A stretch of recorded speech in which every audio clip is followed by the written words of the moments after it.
Hey guys, how's it going?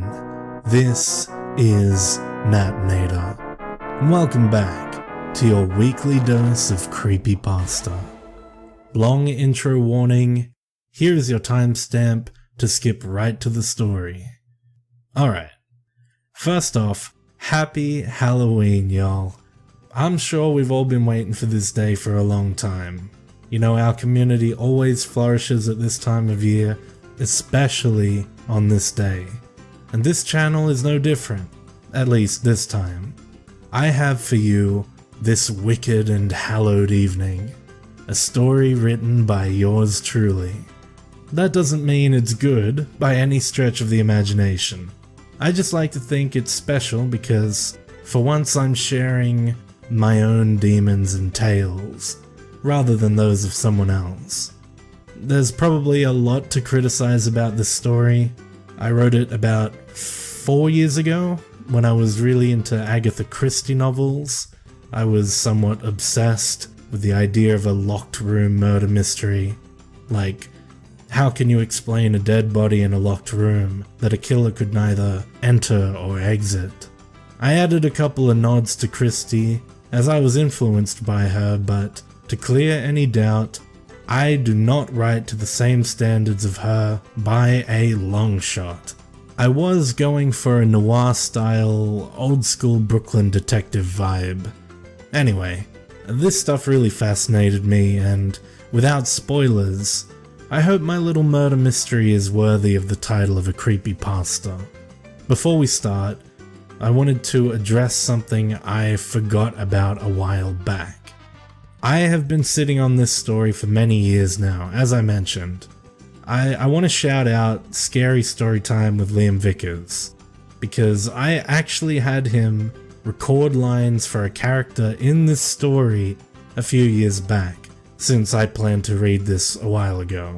Unfortunately, I forgot I'd done that, and maybe about a year ago, I found this story on my Google Drive and I updated it, like fixing a lot of plot holes, editing dialogue, etc. Long story short, I found those lines about a week ago and realized I'd forgotten and changed all the dialogue in the current iteration of the story. I didn't want to be a pain to him, so I figured I'd just read it all and let the story of his lost recording go down in history. And last of all, before we jump in, I want to thank you all so much for your support and lovely words of encouragement on these videos. I am a lucky son of a bitch to be able to say that 99% of the comments that I get are positive and from genuinely nice people. Without you guys, I'd probably have given up this hobby. I don't have a strong heart, so I don't think I'd be able to keep trudging on through waves of hate messages, because I know some other YouTubers have to deal with that. And I'm getting a bit sappy and trying to delay the start because I'm also worried about what you guys will think of the story. Let me just add one last warning. The story is a bit convoluted on purpose. I try to leave details out so that you can maybe either figure them out or be surprised when I reveal them. So either way, please feel free to critique my writing or narration. I love to improve so that I can keep being the best I can be for you guys. I freaking love you all. You are awesome. Have a damn good Halloween and enjoy. This story is titled The Murder of Martha Cunningham. Now, as always, turn out the lights, get comfortable, and let the story begin.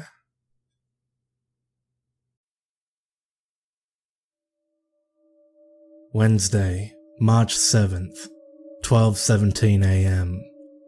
Dead on arrival, Martha Cunningham was found spread out like a carpet in her single-room apartment on the corner of Wattle and Broadway. Age, 27. Height, 5'10". Brunette and dark brown eyes. She was a looker, that's for sure. Well, was. By the time I'd arrived on scene, Ms. Cunningham was most certainly unresponsive, and I was immediately ushered beyond the yellow tape to conduct my sweeps of the premises. Cause of death, from initial inspection, appeared to be severe blood loss from a deep laceration around the neck.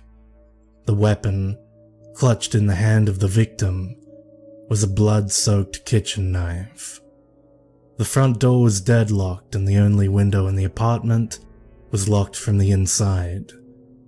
Being 3 stories up and behind 2 layers of keycard locked doors, the window and front door already appeared infeasible in regards to entry and exit.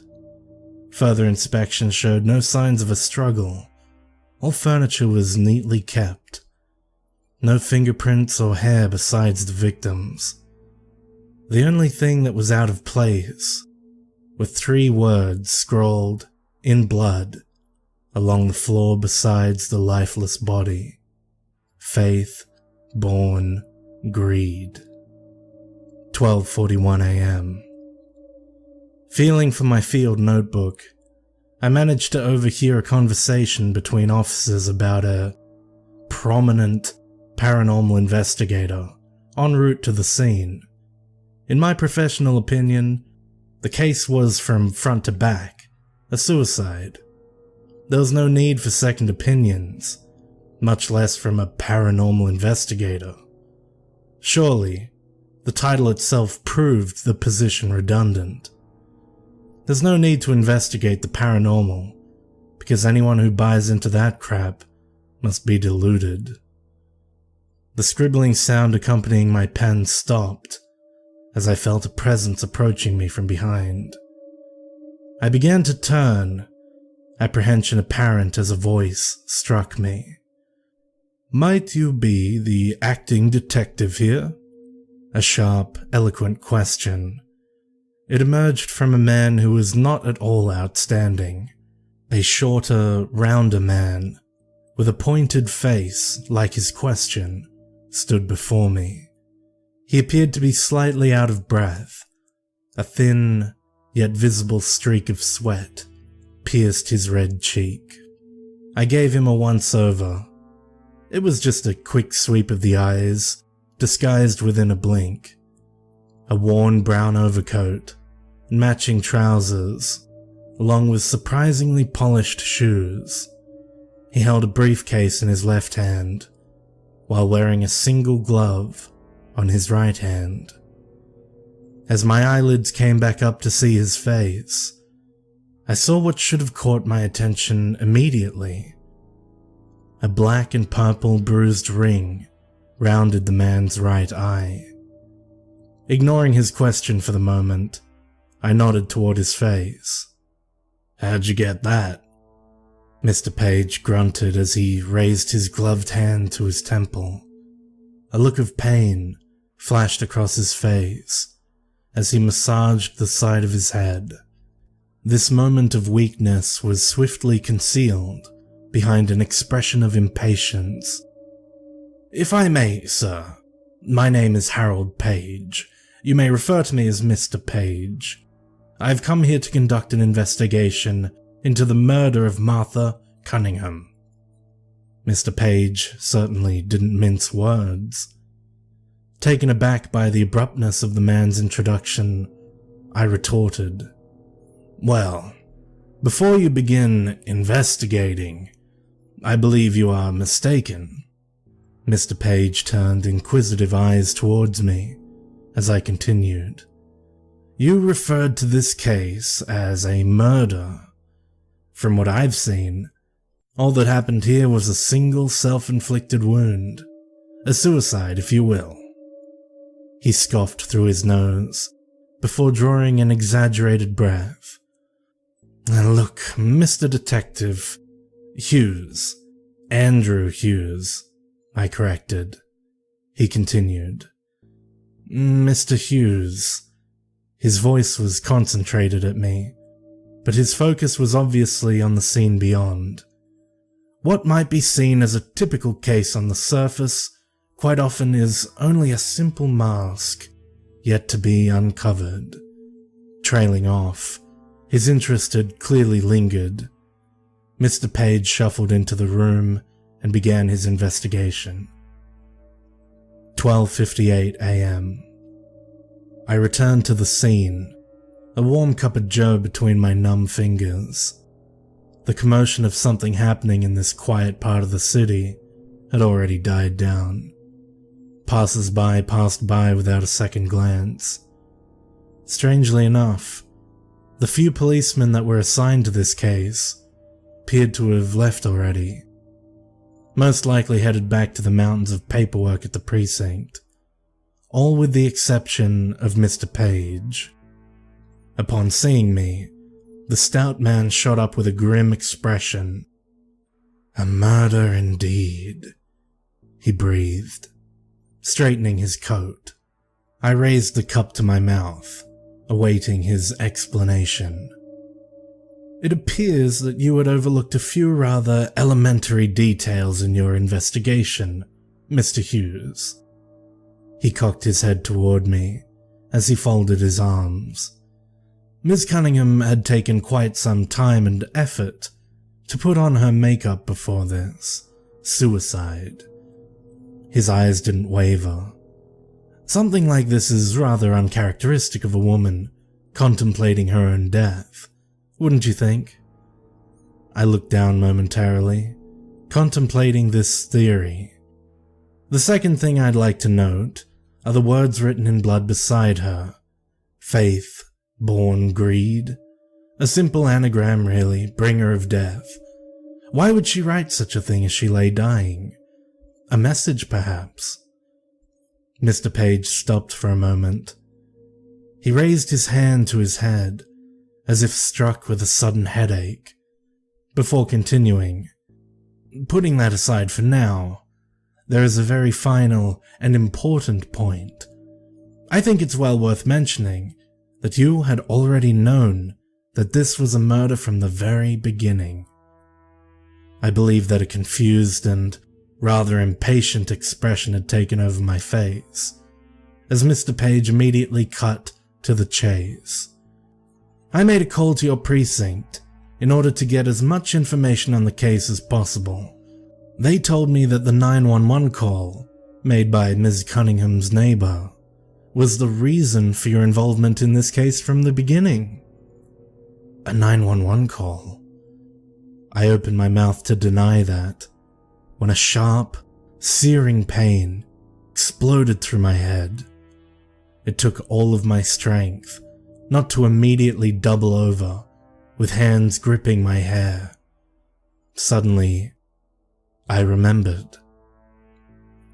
A 911 call comes in around midnight. It's Martha's neighbor, who's been woken up by blood-curdling screams from the apartment over. He goes to investigate, still on the line. At this point, I remember you could clearly hear Martha screaming and pounding on her own front door. All of this climaxes in the sounds of further screaming, erratic banging, and a final crash as the call flatlined. 15 minutes, half a cold coffee and 2 police cruisers later, the neighbor who made the call was missing, and Martha, unfortunately, had nothing to say about it. Not like she could at that point, but who was in the first cruiser on the scene? Me. How could I have forgotten this vital information? It was as if there was a deep and gaping void in this section of my memories. It felt alien, as if some external force didn't want me to remember. Not only me, but that of the other officers as well. I would have surely named this case a suicide, and no one would have questioned it. Why? Mr. Hughes, you seem to be deep in thought. I'm sorry. It, must have slipped my mind, I said, the lack of confidence more than evident. 1:24 a.m. I was still more than shaken about what had just transpired. It seems that Mr. Page was more reliable than I had initially believed. I was on the way to the front reception with quick strides and tunnel vision through the stairwell halls. The neighbor was the last person who heard or saw Martha Cunningham alive. He'd been missing since the very start of the investigation. His apartment door left simply ajar. It's more than likely that he knows something. If not, he may be the killer himself. I expressed this opinion to Mr. Page earlier. However, he disagreed right away. Almost too quickly for my liking. He shook his head, his focus dimming as he appeared to be lost in thought. His gloved hand gently massaging circles into his temple. I guess he's still one step ahead of this case. Mr. Page then instructed me to find information on that man from the front desk, while he investigated the neighbor's apartment. I was greeted by a rather unsightly man behind the counter at reception. A large, unkempt and balding man. He was at least 2 sizes larger than Mr. Page, and wearing a shirt 2 sizes smaller than himself. He bore a less than interested expression, and I decided to make this visit quicker than quick. I briefly recapped what he most likely already knew, and began my interrogation.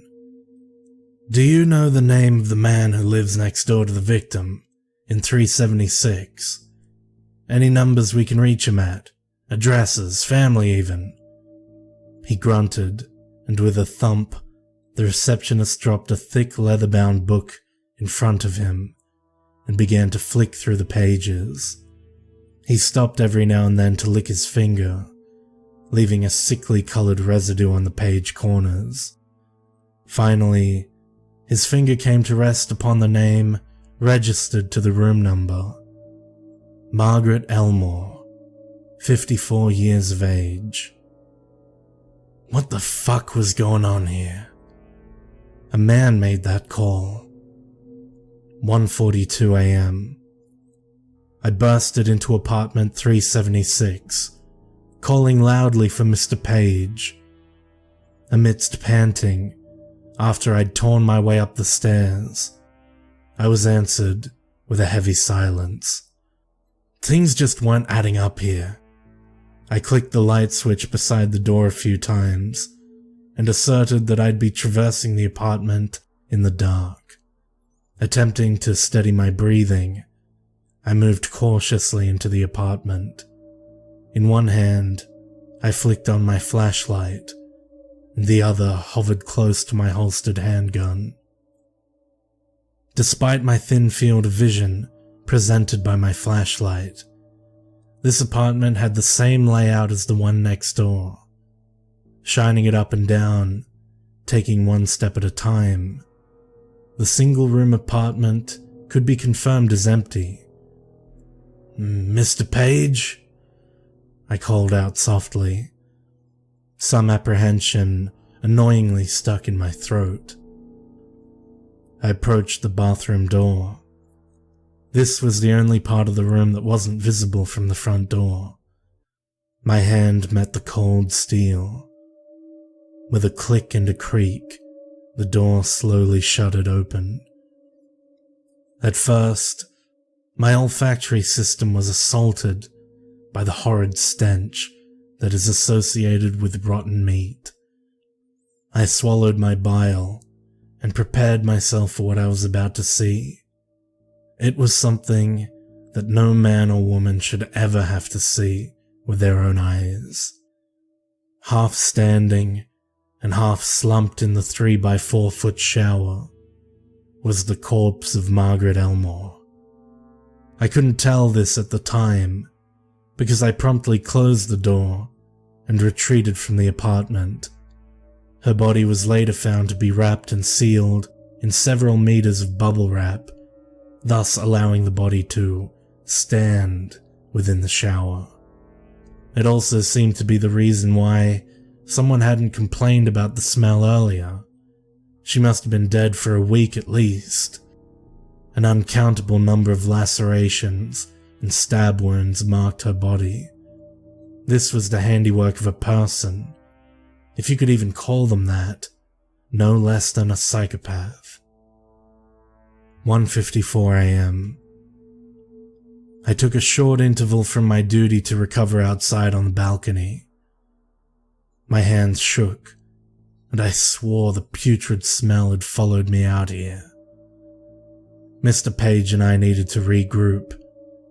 I had no doubts that he had seen it too. I picked myself up and moved back into the original apartment where the first crime went down. Mr. Page was probably in there, and it was about time that we let the ambulance take Miss Cunningham's body away. This investigation was over. We had bigger things to deal with now. I stood in the doorway to Martha Cunningham's apartment. Mr. Page was not here. Neither was Martha Cunningham. Tuesday, March 6th, 11:21 p.m. The short and stout man known as Mr. Page briefly checked his watch as he silently moved through the night. He strode into the reception of the apartment building on the corner of Wattle and Broadway. The receptionist, uninterested in the new arrival, continued to flick through his pornography magazine. This was to Mr. Page's great advantage. The less witnesses, the better, he smirked to himself. Climbing the stairs, he was careful to avoid the sweeping view of the security cameras. His shoes with rubber padding made no sound on the concrete as he arrived on the 3rd floor. This is the place, he thought. Room number 376. Beyond this door awaits a terrible monster. The psychotic serial killer, who had murdered well over 6 people and assumed each of their identities to avoid capture, was 2 inches of wooden door away from being brought to justice. This was the night Mr. Page had been waiting weeks for. He raised his gloved fist to the door and knocked. What happened next took Mr. Page by surprise. The door opened very suddenly, without as much as a hint. His right arm, still raised from knocking, was grabbed and twisted violently as the door closed directly on his wrist. Grimacing in pain, Mr. Page looked up to see a large fist before his face. He felt himself being pulled inside before everything went black. Wednesday, March 7th, 12:02 a.m. Mr. Page was awoken by the sounds of a struggle. "What the fuck is going on out there?" An unfamiliar, yet strained voice muttered from nearby. Mr. Page winced as his right hand throbbed. He wiped his eyes with the other, his left eye swollen and unable to open properly. He wasn't sure how long he'd been out, but he could see moonlight filtering in through a split in a pair of curtains beside him.